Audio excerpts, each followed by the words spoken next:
Hey guys, what's up and welcome back to my channel. So if you've been here for a while, you'll know that I used to make a lot of videos about Tumblr sub-communities, subcultures. I don't even know what to call them. It's a devil's site. I haven't done that in a while, mainly because a lot of the communities that I haven't covered, there's a reason. For example, you know, vor and other sexual things, people who like having sex with balloons. I don't want to show that on screen. I don't think we need to see more than we've already seen thus far. However, the other day I was watching a video by Rachel Oates, and I'll link it down below if you want to check it, about yanderes. Yanderes? I've listened to how to pronounce it 5 times and I'm still not sure. Yandere. Yandere. If you don't know what a yandere is, that's the exact same boat I was in until I watched Rachel's video. A Japanese term for a person who is initially very loving and gentle to someone, or at least innocent, before their devotion becomes destructive in nature, often through violence and or brutality. Now, the term that I thought of when I read this was abusive, because this just sounds abusive, same way that abusers act nice to lure people in, and that's when they let the monster come out, and then you're like, oh shit, this person's abusive. I was a little bit confused when I heard this term, because I'm like, why can't you just say abusive? But then I was like, you know, if it's a girl or a woman, a lot of the times people forget that they can punch walls, they can beat people up, they can murder people too. So don't get me started on that. So it's someone who seems gentle and loving, and they love you so much that they're prepared to kill you and be violent. That's the gist I got. So on Tumblr, I found a couple of posts that are not very surprising if you've ever been on Tumblr before. There's one that says, "It's not fair, it's not fair, it's not fucking fair. Stop, stop, stop. I hate it. You're mine and mine alone." And there's another one that says, "I'm so tired of feeling ignored. I guess I'll just kill everyone and make sure you never sleep." Before someone jumps down my throat, I don't assume that most of these are literal or that people really want to do this, because I have a dark sense of humor too, and I make jokes that touch on dark, depressing topics because that's my coping mechanism. However, we need to also be clear that there is a point where coping mechanisms or these like jokes stop really being jokes, and you kind of say them with a jokey tone just so people don't think you're weird or don't think something's wrong with you, but you actually mean it. You know, like we've all been in that situation with a friend where you're kind of kidding, but if they're down, you'd be down.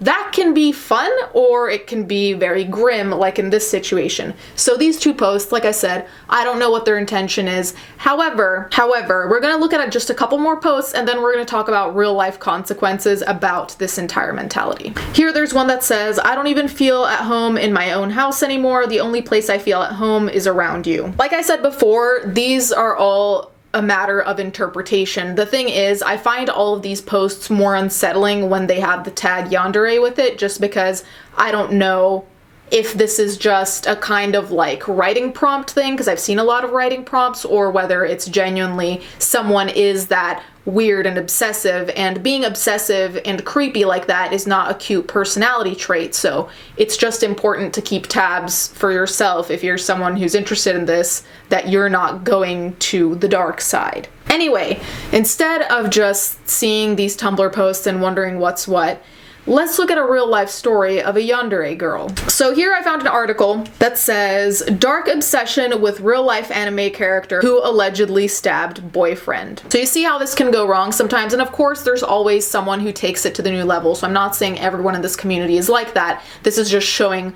a danger of that community. Every community has a danger. After allegedly plunging a kitchen knife into the belly of her boyfriend in a jealous rage, Yuka Takaoka sat down in the pooling blood, lit a cigarette, and took out her mobile phone. It wasn't the police she called. Shocked passersby did that, but an unidentified friend. Crime scene photographs show Takaoka sitting in the lobby of the Shinjuku Ward apartment complex where she had been living with Phoenix Luna, a bar host at Fusion nightclub in the Kabuchiko red light district of Tokyo. Takaoka's hands and legs are drenched in the blood of Mr. Luna, who is sprawled out naked on the tiles behind her with his stomach sliced open and close to death. The 21-year-old calmly puffs away, phone pressed to her ear with a bloodied hand, ignoring the uniformed officers as they work around her. So, of course, we don't know if something is mentally wrong with her in terms of mental illness, if something snapped.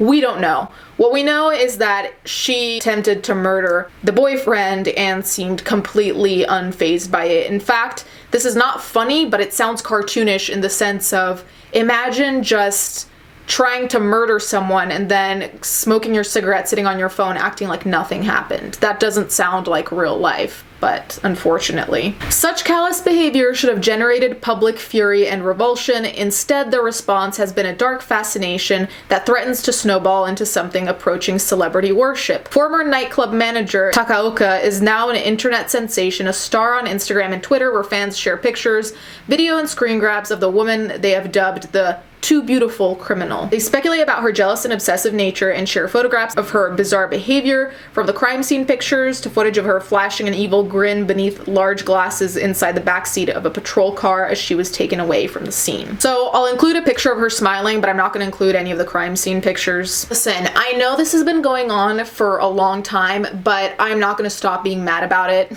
ever.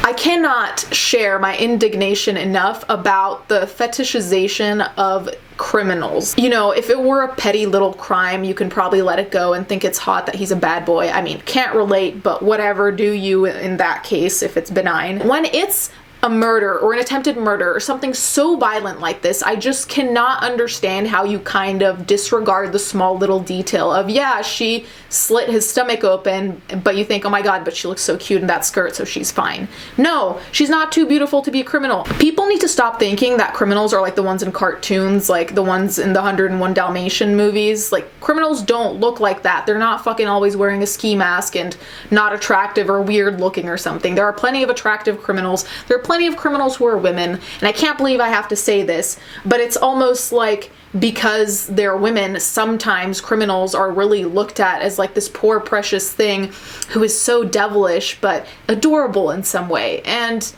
if you think that, I mean, what happened to you? Like, who hurt you? It's pretty much making light of the actual crime. Like, imagine the family of this man when all these people are fawning over the girl who stabbed him. Can you imagine being that person? Do you really want to be the type of person who's fawning over a girl like that? Really. And this is also the same thing that I've brought up with all the other serial killers I've talked about who have their own little fan clubs. People tend to think they would be the exception, but really you wouldn't. The reason for Takaoka's popularity online is rooted in the idea that she is a real-life incarnation of a yandere character from the world of anime. Such a character, typically female, turns to a homicidal violence in pursuit of love. In the twisted world of Japanese anime, a yandere usually takes the form of a sweet, shy schoolgirl who suddenly becomes aggressive and deranged, often homicidally so. Since I loved him so much, I just couldn't help it, Takaoka told the police after her May 23rd arrest. According to local media, after killing him, I too wanted to die.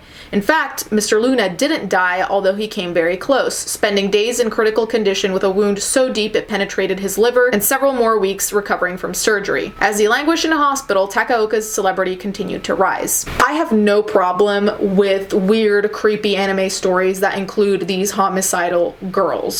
I don't have a problem. The problem is how it is that we look at these girls. Because, for example, most of the films we see in Hollywood, at least, if there's a killer, although sometimes there are films that have a more empathetic lens towards the killer, we really try to keep it clear that murdering innocent people who did nothing to you and not in self-defense is not okay. However, I haven't seen these animes. I don't know what lens they take. I just think that with anything revolving around murder or violence, we need to be very careful how we portray it, because we don't really want to give this ooh-woo, so cute, small bean type thing, because then we have girls or women like this who take it to a new level so they can be the real yandere girl. Soon after, social media users gravitated to her yandere-like behavior, and this interest was fueled by her provocative quotes provided to the police. "I did not want to go anywhere, so I sat down at the outside staircase," she reportedly said. "I did not call emergency services because I intended to die after watching him die from the stabbing." On Takaoka's Instagram account, she posted images of her dressed as yandere characters.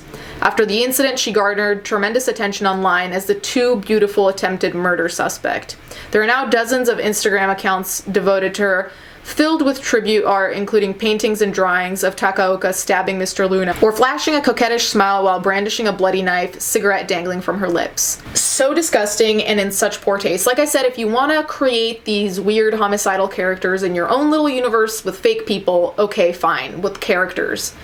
But to take the attempted murder of someone and turn it into a little comic type thing, or, you know, like into some kind of fan art, is not only disgusting towards poor guy, but just overall creepy that you think that that's an appropriate thing to do at all. Can you imagine? You have a family member, he has a crazy girlfriend, she stabs him, he almost dies, and then you have a bunch of people on the internet being like, oh my god, she's too pretty to be a criminal, let me make fan art for her. Oh my god, there's literally a picture here of one of the fan art, and then it says in the description, like in the actual caption of this person's picture, it says, late for the party, ooh woo. It literally says, ooh woo. It says that's it, guys. I don't want to live on this planet anymore.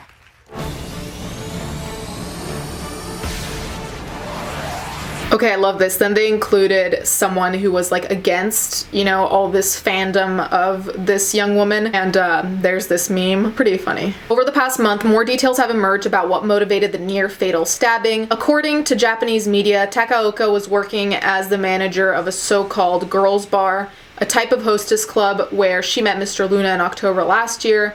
Blessed with boy band good looks, Mr. Luna was a bar host at Fusion nightclub. Employees at the club are ranked according to their popularity, and Mr. Luna had reached number 4 on the ladder.